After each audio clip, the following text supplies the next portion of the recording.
Eh bien, je crois qu'il nous faut rajouter un petit opus à ces VRP du Nouvel Ordre, aliens ou alliés ou aliénés. Et il nous faut parler aussi encore un peu de cette personnalité extraordinaire à plus d'un titre qu'est Jean-Pierre Petit. Bien que nous l'ayons copieusement égratigné au passage, il y a encore un petit peu à en dire et nous n'avons pas insisté sur ses différents talents. Nous allons le faire. Quant à la conclusion de la synthèse de ces différents talents, elle ne sera peut-être malheureusement pas significativement différente de la conclusion à laquelle nous étions aboutis un peu plus tôt. Un personnage extraordinaire, haut en couleur, mais tout de même très fasciné par le prestige, très en demande de prestige.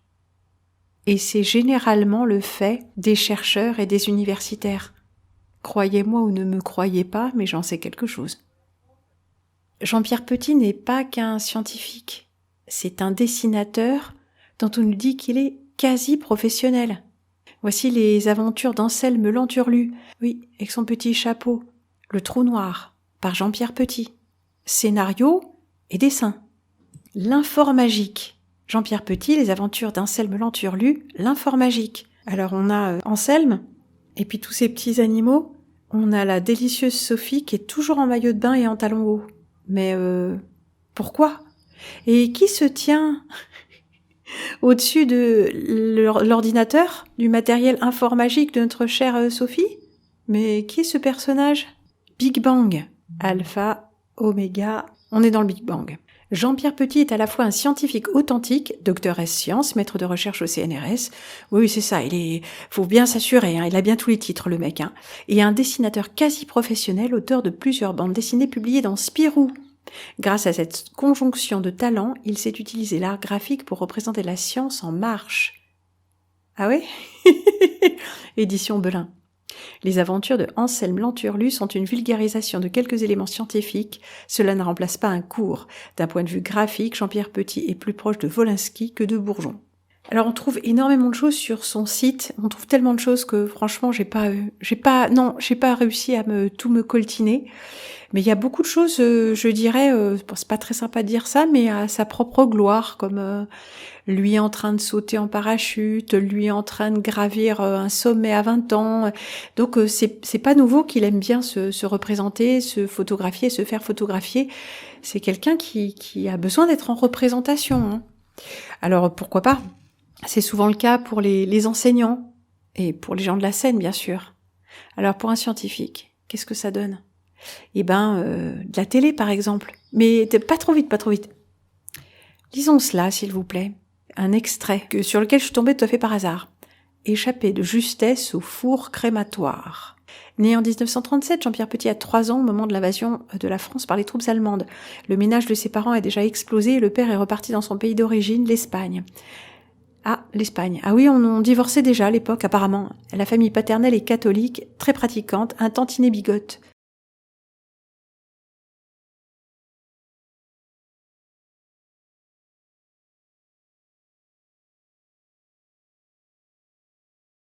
Louis, son oncle, sert la messe le dimanche. Mais ce sont des maranes. Sans blague. Au XVe siècle, en Espagne, Isabelle la catholique impose aux juifs présents dans le pays un choix drastique très simple. La conversion ou le bûcher. Non, c'est pas tout à fait vrai. C'est la conversion ou dégager, en fait. Mais bon, certains émigrent. Ah, donc il y avait un 3e choix, apparemment. Vous voyez comment c'est présenté ? C'est quand même curieux, Ses ancêtres paternels optent pour la conversion. Leur nom, je vous le donne en 1000, Lévi. On a parlé de Lévi, on y arrive. On est vraiment raccord, là. C'est quelle synchronicité, je dis ça pour ceux qui ont vu le dernier opus de la saga Macaron, la suite de l'histoire de Chibrit. Et je vous encourage à le voir de toute façon, bien sûr.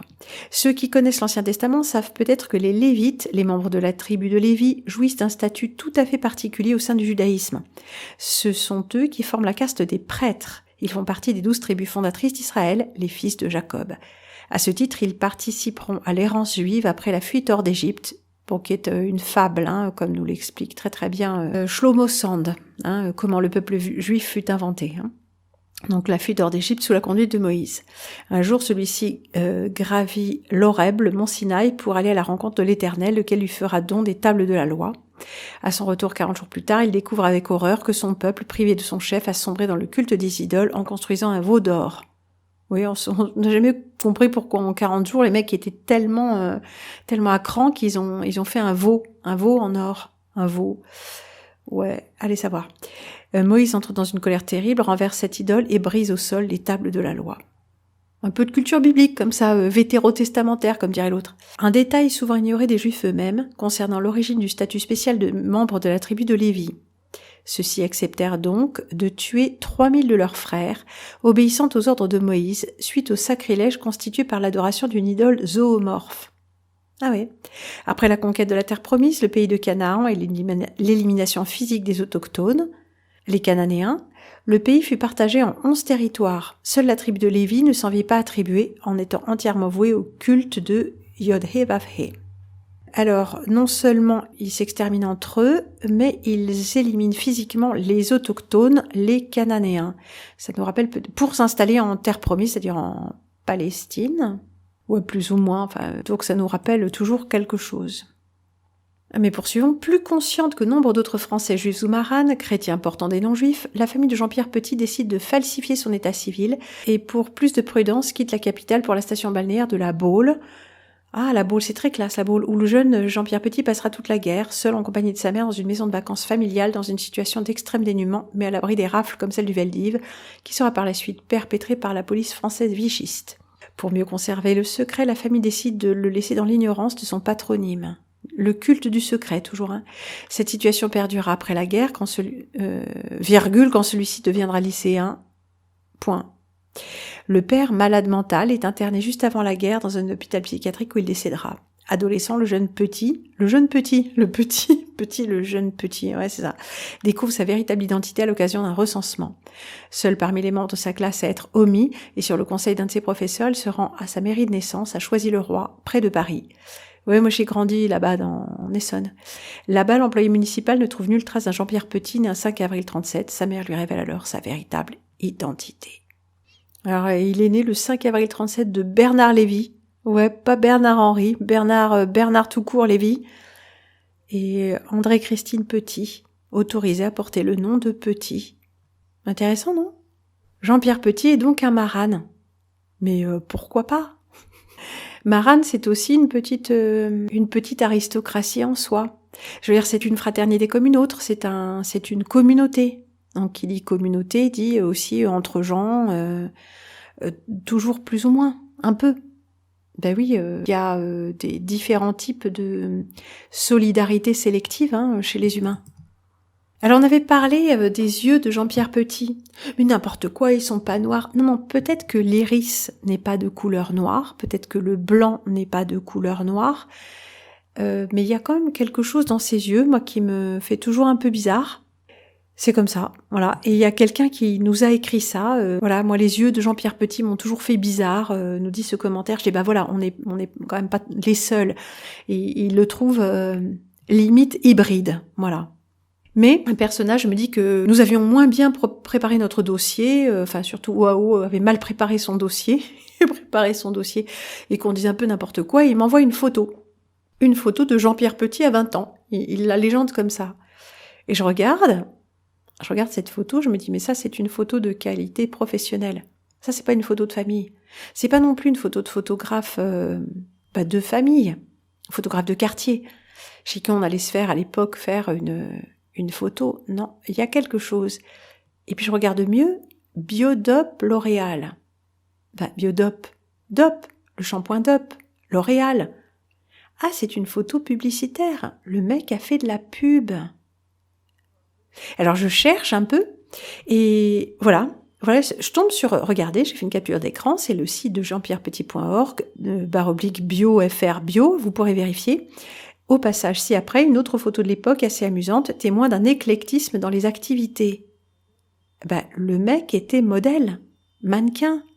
Je veux dire, c'est pas un photographe qui fait de la photo de mode, c'est de la production, hein, c'est de la régie de production publicitaire. Et c'est rare qu'on vienne vous courir après dans la rue pour vous demander de venir faire une photo ou un casting. Généralement, c'est dans l'autre sens que ça se passe, quoi. Donc c'est amusant. Et il était bien placé pour être mannequin. Parce que mannequin pub, je sais pas, ça c'est une photo, c'est pas une photo sur une bouteille de shampoing ou quoi, c'est une photo de photographe qui était peut-être chez les coiffeurs ou carrément en affiche, ou c'est pas rien. Alors Jean-Pierre Petit fait de la pub pour le shampoing L'Oréal. Ça vous... Non ? Tout va bien ? Mais reprenons sur Wikipédia, l'encyclopédie libre, hein, qui dit toute la vérité, l'article de Jean-Pierre Petit. Jean-Pierre Petit, né le 5 avril 1937 à Choisy-le-Roi, France, est un ingénieur, physicien et vulgarisateur scientifique français ayant fait carrière au CNRS et travaillé à l'Observatoire de Marseille. Il est connu du grand public pour ses bandes dessinées, avec un objectif de vulgarisation scientifique. À partir des années 90, il publie plusieurs livres dans le domaine de l'ufologie, notamment sur l'affaire Ummo, reconnue depuis comme supercherie. Ah bah les gars, c'est une supercherie. Ah bah c'est Wikipédia qui l'a dit. Et soutient l'hypothèse de contact avec des extraterrestres. Le caractère complotiste de ses observations sur les attentats du 11 septembre 2001 et le tsunami 26 décembre 2004 a été dénoncé par le site Conspiracy Watch. Donc voilà, on sait. Vulgarisation scientifique, les premières bandes dessinées intitulées Le voyage du Maxiflon et le secret du Maelstrom sont publiées au début des années 70 dans le journal de Spirou sur le pseudonyme L'Arty Show. Sous l'identité de Milos, il dessine une série de planches satiriques publiées dans le magazine hebdomadaire français L'Express. Le mec est publié dans Spirou, dans l'Express, il fait de la pub pour Dope, il a quand même un putain de carnet d'adresses ou c'est pur hasard. Et il est publié chez Belin, en bande dessinée. Bon, bien que c'est pas extrême, hein, son style. Bon, il est vulgarisateur, scientifique, il est au CNRS, mais bon, je sais pas si ça ouvre toutes les portes, toujours, quoi. Hein. Alors pourquoi si ça a été reconnu comme une supercherie ? Eh ben, José Luis Jordan Peña, né le 13 octobre 31, est un technicien en télécommunications espagnol connu pour avoir avoué être l'auteur de 66 à 88 d'un grand nombre de lettres dactylographiées, parfois illustrées de croquis au crayon de couleur, censés être des messages que les habitants d'une hypothétique planète Ummo auraient adressés aux terriens. D'autres manipulateurs auraient ensuite pris sa suite après son accident vasculaire cérébral en 88. En 93, les aveux de Peña mettait un terme à ce qu'on a appelé l'affaire Ummo. Pas vraiment, non, pas vraiment, mais bon. Alors on avait parlé de la MHD, hein, de la magnéto-hydrodynamique, et bon voilà, une découverte qui lui aurait été insufflée par les Zoomites, mais il y a d'autres choses. La création du monoèdre. Ah ben il est content de lui, et il y a de quoi, franchement. Et ce monoèdre, Jean-Pierre... il est de toi ou on te l'a aussi un peu insufflé ? Le monoèdre, un polyèdre qui n'a qu'une face, qu'une seule arête et pas de sommet. Regardez, c'est beau, hein ? Ah, mais qu'est-ce que c'est que ça ? Ah, mais c'est un site unilatère. Unilatère, ça veut dire comme quadrilatère, voilà. Un truc, c'est un unilatère, un truc qui n'a ce qu'on vient de dire. Hein. Monoèdre... Donc c'est un site qui le commercialise. Monoèdre en finition blanc calcaire, matière biopolymère. Il est produit à partir d'acide polylactique, plus connu sous le nom de PLA, de l'anglais polylactic acid. Contrairement à la plupart des plastiques, le PLA est un polymère d'origine végétale non dérivé du pétrole. Il est biosourcé à partir le plus souvent d'amidon de maïs. Alors il est décliné en 3 tailles, 3 formats au choix, le monoèdre mini, le monoèdre et le monoèdre plus. 2 coloris, blanc calcaire, qui offre un rendu poudré quasi minéral qui convient à tous les intérieurs. Ah, j'en suis ravie, c'est un objet de déco alors. Son coloris blanc cassé, doux et à l'aspect mat le distingue de la plupart des plastiques durs, généralement brillants du commerce, le classique d'origine. Et on l'a aussi en noir stellaire, qui est un nouveau coloris anthracite profond, à la teinte légèrement chaude. Non, je la refais. Noir stellaire est un nouveau coloris anthracite profond à la teinte légèrement chaude. Son aspect satiné est rehaussé de centaines de micro-paillettes réfléchissantes comme autant de points lumineux dans le ciel nocturne. Alors quand j'ai essayé d'en commander un en noir stellaire, il est indisponible à acheter deg. Non, j'ai pas commandé en vrai, j'ai fait ça pour voir comment ça a fonctionné. Détails de fabrication, impression 3D, bah évidemment. Le monoèdre est fabriqué selon le principe innovant de l'impression 3D par dépôt de fines couches successives d'un thermoplastique adapté à cette blablabla. La durée de fabrication est assez longue. Et ouais, chaque monoèdre nécessite ensuite plusieurs étapes de post-traitement manuel, à la main quoi. C'est donc un objet artisanal. Ouais, l'impression 3D, c'est artisanal. Fabriqué à la demande, nécessitant un délai variable avant l'expédition. Ouais, il le polit, c'est poli à la main, ouais. Et je vous le donne en 1000 parce que qu'est-ce que tu veux faire d'un monoèdre? Ben, tu vas voir. Harmonie vibratoire. Il est également utilisé par un nombre croissant de praticiens de médecine holistique, mariant la médecine occidentale aux médecines et traditions orientales ancestrales, considérant les aspects biologiques, émotionnels, psychiques, spirituels de l'individu comme holistiques, quoi. Nombre de praticiens et leurs patients témoignent d'effets notables lorsque, allongés sur le dos, au calme lors de séances de méditation introspective, le monoèdre est apposé à plat sur le plexus solaire ou le chakra racine. Tu veux dire au niveau du trou du cul, du sacrum, du périnée, comment tu poses le truc à plat sur le chakra racine, sur la bite?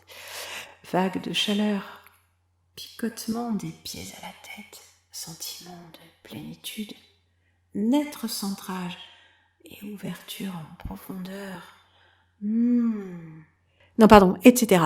L'émission, due à la forme très particulière de la géométrie spiralée, déploie le long de l'axe passant en son centre un champ de cohérence dans sa version dite d'extrogir, rotation vers la droite qui structure l'information et les flux d'énergie en produisant un recentrage, une ouverture des chakras sur lesquels il est apposé, en particulier le chakra racine et le plexus solaire. Ah, mais je croyais que le vivant était d'extrogir. Hein. Non, l'évogir, qui tournait vers la gauche. Ça m'amuse bien. En tout cas, la vitamine C vivante et l'évogir. Enfin, il me semble. Hein. Un effet bénéfique et rapide sur le couplage corps-esprit qui est confirmé, entre parenthèses mesuré, par la prise des pouls du patient par des médecins qualifiés dans ces méthodes, pouls chinois ou nadi pariksha en médecine ayurvédique. Des effets nets qui sont également visibles en direct via l'étonnante imagerie par caméra GDV qui permet de visualiser sur un écran les flux énergétiques vitaux, une aura habituellement hors du domaine visible. Punaise! Monoèdre, sculpture d'infini. Attention, ça c'est un site commercial, hein, vous avez bien compris. Monolithe hypnotique. Le monoèdre est-elle un artefact archéologique, fruit d'une civilisation disparue, redécouvert dans les strates d'une ère oubliée?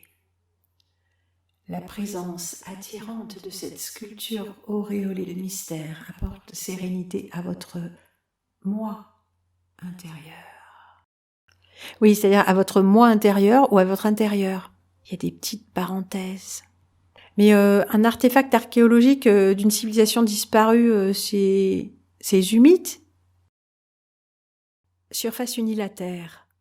Laissez votre regard glisser sur le long de sa surface et vos doigts parcourir sa courbure.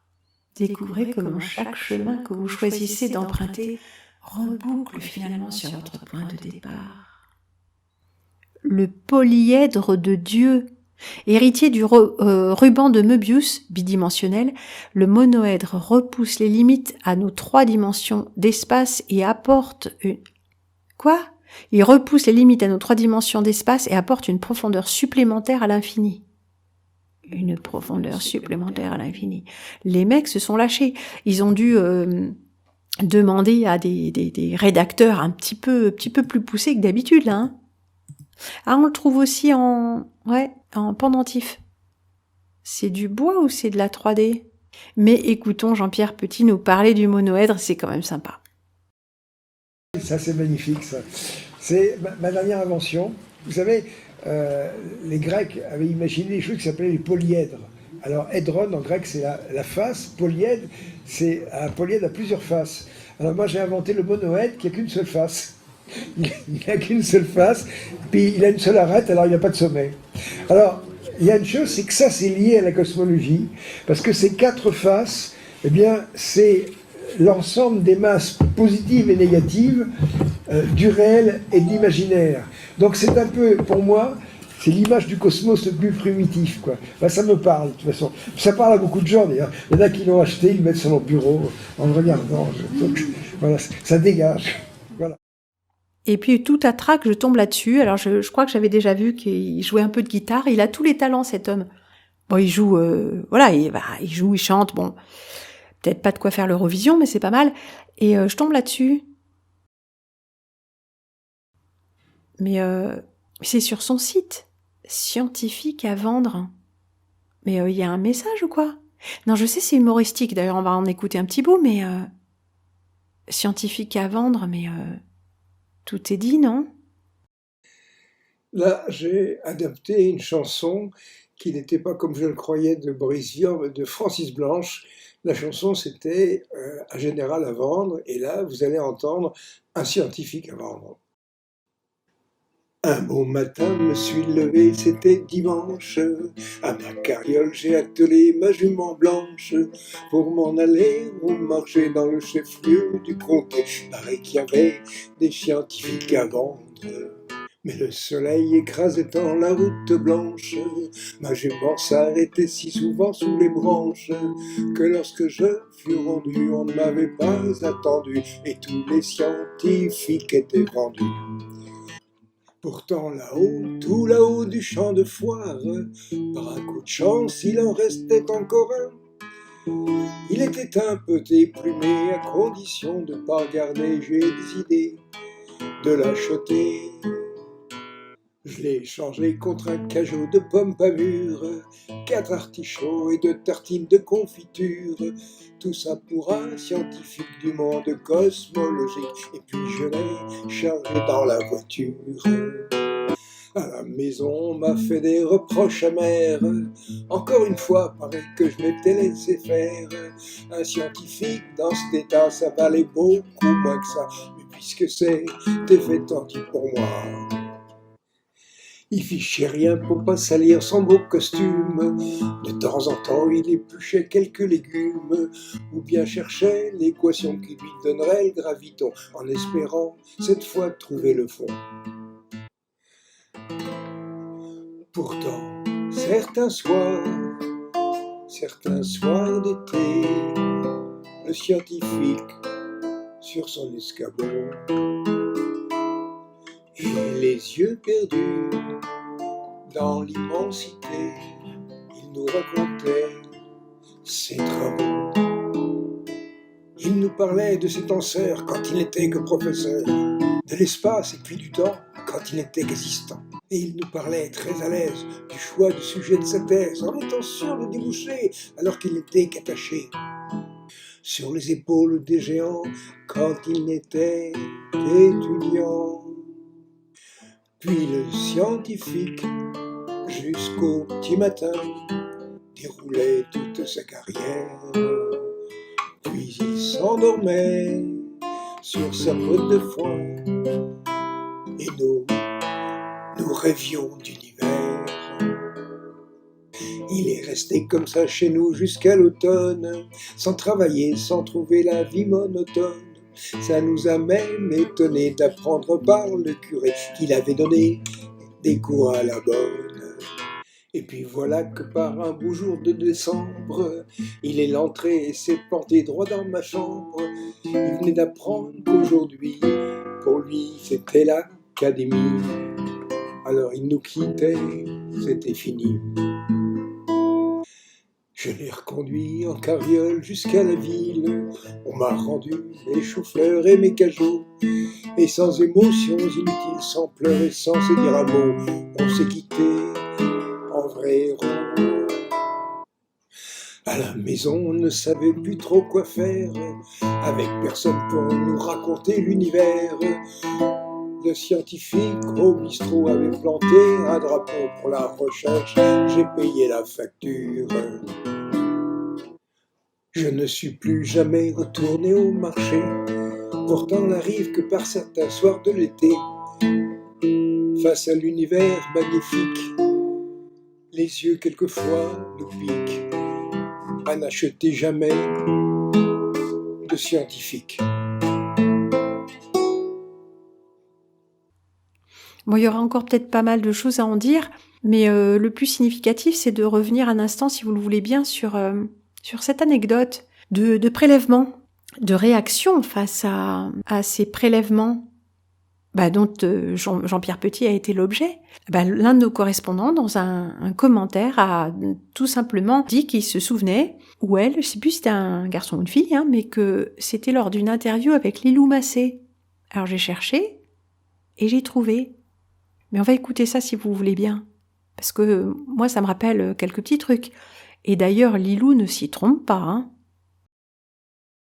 On va parler des extraterrestres, des voyages interstellaires, de la vie en dehors de cette planète, parce que oui, nous sommes pas les seuls sur... Comment c'est venu tout ça? Parce que finalement, tu as été dessinateur, tu as été directeur du CNRS, tu es auteur, là je lisais ton passionnant livre. J'ai pas été directeur du CNRS, j'ai été directeur de recherche. De recherche, voilà. Ce qui est énorme. Ouais, bon. Tu sais, en étant jeune, j'ai eu des tas d'activités. J'ai par exemple été plongeur d'amphores, j'ai été pionnier de deltaplane, j'ai été, regarde, là c'est une... Oui. J'ai été conducteur de safari au Kenya, tu vois. Voilà. Donc pour moi, ça c'est ma normalité. Tu vois, je vais te dire la chose suivante. Je dirais, après plus de 40 ans dans cette histoire-là, oui. C'est vrai qu'il y a un moment où on peut se dire, mais tout ce que j'ai vécu, tout ce que je prétends avoir vécu, tous ces souvenirs, mais est-ce qu'il ne s'agit pas d'une fabulation? Est-ce que je ne me raconte pas des histoires? Alors je vais dans ma salle de bain et je regarde... Tu poses la question? Ah oui, j'ai une cicatrice comme ça près du nombril, et cette cicatrice ne correspond pas à une opération, et elle est là depuis des années, elle ne bouge pas. Elle est arrivée comment cette cicatrice? Justement, j'étais dans cette maison, et puis je venais de finir mon déjeuner tout seul.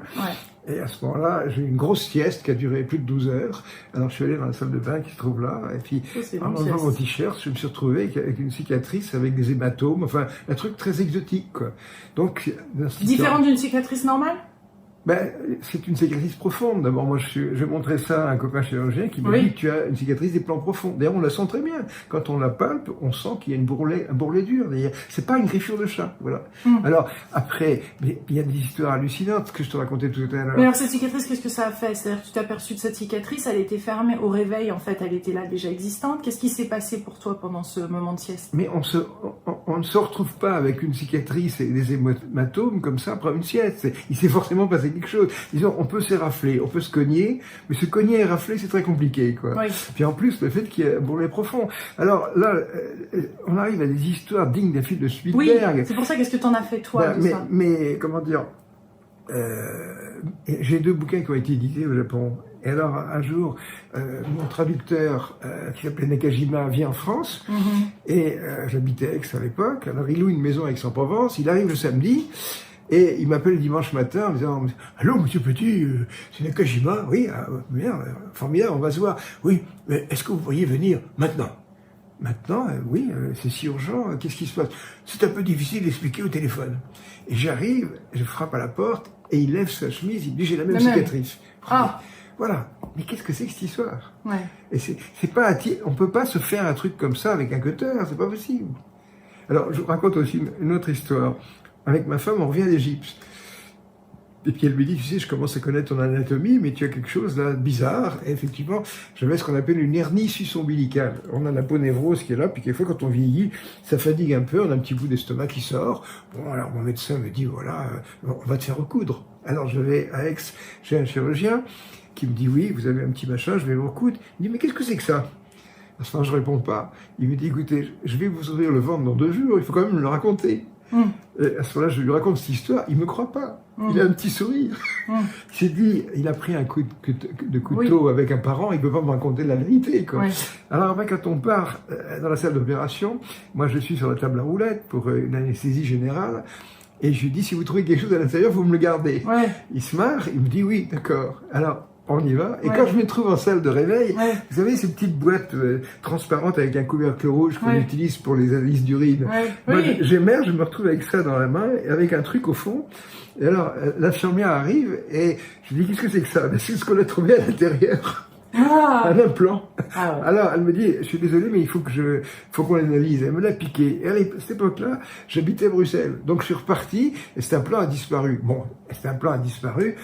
Disons que les gens ont analysé ça pour voir s'il y avait des tissus cancéreux, ça c'est normal. Et puis s'il n'y en a pas, c'est parti à la poubelle. Mais vous voyez, des histoires comme ça, mais... Mais alors, ces implants, on va parler de ces implants, donc c'est-à-dire qu'ils servent à quoi? J'en sais rien, mais il y a une semaine, je rencontrais des gens qui étaient aussi, des gens qui avaient été abductés. Oui. Et il y a un type qui est venu qui m'a dit, je suis content de vous rencontrer, moi j'ai mis 20 ans à parler, cicatrice est la même, au même endroit. Alors, qu'est-ce qui se passe? Qu'est-ce qui se passe? À 8 cm à gauche du nombril. Mais quand on est chercheur, forcément, on s'intéresse à ce qui s'est passé, pourquoi ils sont là, leur intervention, qu'est-ce qu'ils souhaitent de nous, et dans quel ordre tout ça s'est passé, est-ce que les humains sont venus avant, est-ce qu'on est... Oui, non mais... Qu'est-ce que... Vous voyez que c'est l'aventure, quoi. Oui, j'ai envie d'entendre. Mais oui, c'est l'aventure. Moi, je suis un aventurier, je trouve ça passionnant. Ouais. Vous savez, pendant des années, je suis en Espagne, mais qu'est-ce qu'on s'est amusé. Par exemple, on va s'amuser un petit peu. C'est vrai que c'est bon de rire un peu dans cette situation dramatique actuellement. Alors, c'est vrai que quand je connaissais les Espagnols, j'avais fait plusieurs missions là-bas, puis à un moment, je leur dis, vous pouvez pas dire à vos copains extraterrestres, parce qu'ils les avaient au téléphone, moi, j'aimerais les rencontrer. Ouais. Alors, un jour, j'aimerais bien faire une interview avec. Hein. Voilà. Alors, J'en rêve. Je t'aurais demandé, hein. Voilà. Et alors, finalement, elles me disent, oui, il faut venir à Madrid tel jour, dans un hôtel sans vie. Bon, alors, j'avais un copain qui faisait un peu office de traducteur, il était bilingue, donc on arrive dans cet hôtel, on nous loge dans une petite pièce tout à fait au fond d'un couloir, puis alors on attend 24 heures, une première nuit, puis le lendemain, je dis, mais alors, qu'est-ce qui se passe? Non, ils ont dit qu'il fallait attendre. Et la seconde nuit, alors là, j'ai entendu gratter derrière la porte s'ouvre, moi, je suis complètement comme de la guimauve, j'ai perdu complètement toute tonus physique, Il y a des types qui rentrent, qui m'attrapent, qui me tiennent par le menton, qui me mettent un gros projecteur bleu en face, comme ça, je pars dans le potage, et puis, après, je sors de la conscience que j'ai l'impression d'avoir la tête posée sur de la glace. Et à ce moment, je vois un type qui passe avec un appareil, voilà, autrement dit. Et alors, je me réveille avec des douleurs dans la verge, parce que j'ai eu droit à une intubation. Ce qui les intéresse, c'est... Qu'est-ce qui les intéresse? Ce qu'on a dans les roupettes pour les hommes, et également des histoires avec les femmes aussi, voilà. Ah oui, ça les intéresse? Ah ben écoutez, ça, j'ai l'impression que c'est... Oui, mais vous savez... Parce que certains disent qu'ils nous surveillent, qu'ils sont là prêts à intervenir, qu'ils aideraient... Mais oui, ils nous observent, en fait, on est purement un laboratoire... La déception. Vous arrivez là, on dit, écoutez, je veux bien être ambassadeur, rencontrer les gens, venez, et j'ai droit à une visite médicale. Ouais. Alors c'est vrai qu'à ce moment-là, on s'est dit, bon, on doit être des hamsters, quoi. Oui. Deux hamsters dans une cage qui se demandent, mais pourquoi est-ce qu'ils discutent pas avec nous? C'est ça, quoi. Ouais. Voilà, bon. Maintenant... Et pour discuter avec eux, alors? Écoutez... Parce que eux interviennent sans notre accord? Mais ils écrivent, ils parlent, ils téléphonent, voilà, c'est tout, voilà.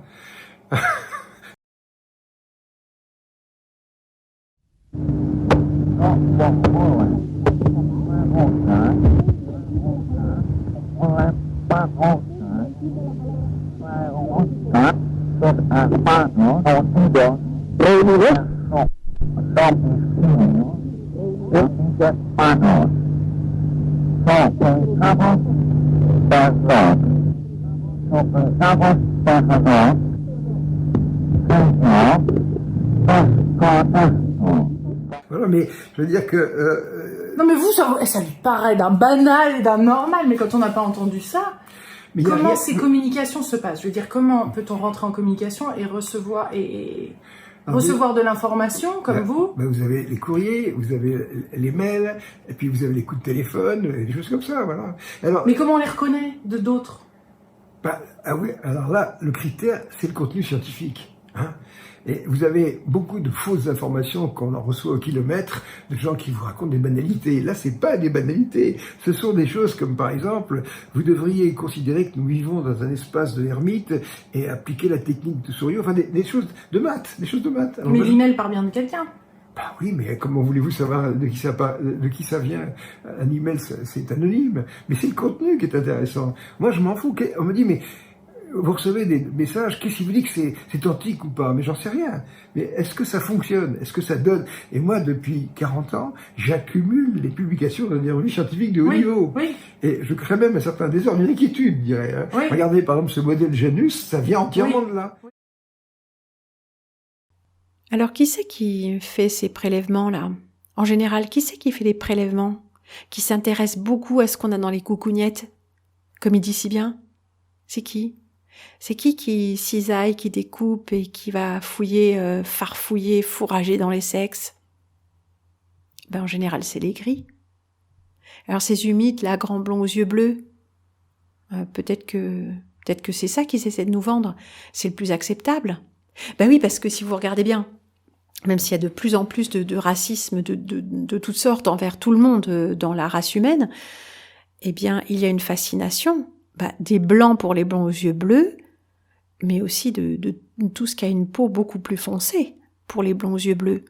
Allez en Afrique, si vous êtes une femme blonde et que vous avez les yeux clairs, alors tout le monde voudra vous épouser, hein. C'est un fait. Allez en Inde, c'est pareil. Allez en Chine, c'est pareil. C'est pas les blancs qui font la promotion des blonds aux yeux bleus. C'est le monde entier. Il y a une fascination comme s'il y avait quelque chose de spécial. Et sans doute que ces êtres l'ont très bien compris. Ceux qui se déguisent derrière des grands blonds aux yeux bleus, parce que les humides, vraisemblablement, si humides il y a, ne sont pas des grands blonds aux yeux bleus. C'est peut-être des trucs tridactyles, un peu grisouillants sur les bords, avec ces grandes lunettes noires. Non, c'est pas leurs yeux, c'est des lunettes. Les gris. Mais si c'est une matrice ou s'ils maîtrisent l'art du déguisement holographique, ils peuvent se faire passer pour ce qu'ils veulent. Hein, ces galactiques, ces arcturiens, c'est tel qu'on les représente. Hein, de très longs cheveux blonds, je sais pas, le commandant Ashtar ou je ne sais quoi. La peau claire, les yeux bleus, très grande stature Anunnaki, et puis grands cheveux, un beau visage parfaitement symétrique, de vrais Ariens, quoi. Enfin, des Ariens symétriques. Alors ces fameux humites-là ne seraient que des gris, et des gris qui sont finalement que des reptiliens. Ah, parce que tous leurs trucs gris, là, et leurs lunettes, les lunettes, c'est pour cacher les yeux fendus de reptiles. Ouais, il y a quelqu'un qui m'a dit ça récemment. Et puis, le gris, là, autour, c'est pas leur corps, c'est une combi. Un peu comme la combi grise, là, regardez. Leur moule burne, là, leur petite combinaison, gris-argent. Ils ont forme humaine, ils ont visage humain, mais ils ont quand même la combi grise. La combi grise des gris. Et petits gris. Et petits gris, coupe zizi. Et d'ailleurs, si nous nous en tenons à la description des humites grands, blonds aux yeux bleus avec un large front, ça nous donne quelques petites idées, surtout si nous allons les chercher parmi les enseignants spirituels les plus en vue, correspondant au type ethnique en question. Que dites-vous de David Wilcock? Un beau spécimen, n'est-ce pas? Un très beau spécimen.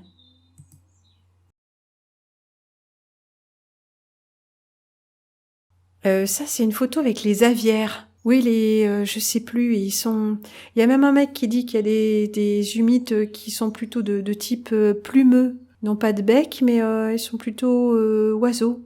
Ouais. Eckhart Tolle? Quel regard, n'est-ce pas? Bon, en voici un officiellement répertorié. Oyaga Ayoyisa, c'est pas son nom, ça veut dire réseau social. Je sais plus qui c'est au juste que ce personnage, mais il a un nom. Wayne Dyer, le docteur Wayne Dyer. Publié en France dans la collection J'ai lu Aventures secrètes. Là, il a plus de cheveux, mais il avait les cheveux clairs. Ça, c'est Neville Goddard. Il est bien aussi, hein. On ne sait pas si c'est parce que la photo est retouchée ou quoi, mais le regard est étrange, hein. Ça doit être les années 50, hein. Quand ils arrivent, en gros. Mais comment ça, qui? Tu ne suis pas les zoomites, les zoomins, les zoomos.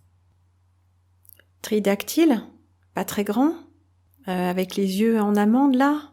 Ça correspond aux momies de Nazca, aux momies non humaines de Nazca avec les œufs dans le ventre. Il y a des gens qui disent qu'ils les ont authentifiés, hein. Il y a un énorme bouquin sur la question. Après, chacun se fera son idée, mais ça commence à être de plus en plus bizarre. Si c'était eux, les humites, c'est un peu Burke, non? Puis ça, c'est des reptiliens. Des reptiliens de la télé américaine. Bon, on en trouve tout le temps, hein. La fille à gauche, elle a les pupilles drôlement, bizarrement fendues. Et la fille de droite n'a pas... Enfin, la fille, je crois qu'elle a peut-être même une pomme d'Adam, mais le personnage de droite n'a pas les yeux aussi bleus ordinairement. Là, c'est lors d'un clignement. Ah bah, il y a... En haut et en bas, il y a du noir, parce qu'il y a des gros paquets de mascara, mais il y a un truc. C'est l'espace d'un instant que ses yeux sont de cette couleur. Mais vous avez certainement déjà vu ces séquences. C'est des trucs que je passais il y a 15 ans. Ouais, j'étais dans les reptiliens. Ils ont forme humaine, ils ont forme humaine, ils ont forme humaine, ils ont forme humaine. Ils ont visage humain, mais ils ont quand même la combi grise. Bah la combi grise des gris. Et petits gris. Et petits gris, coupe zizi.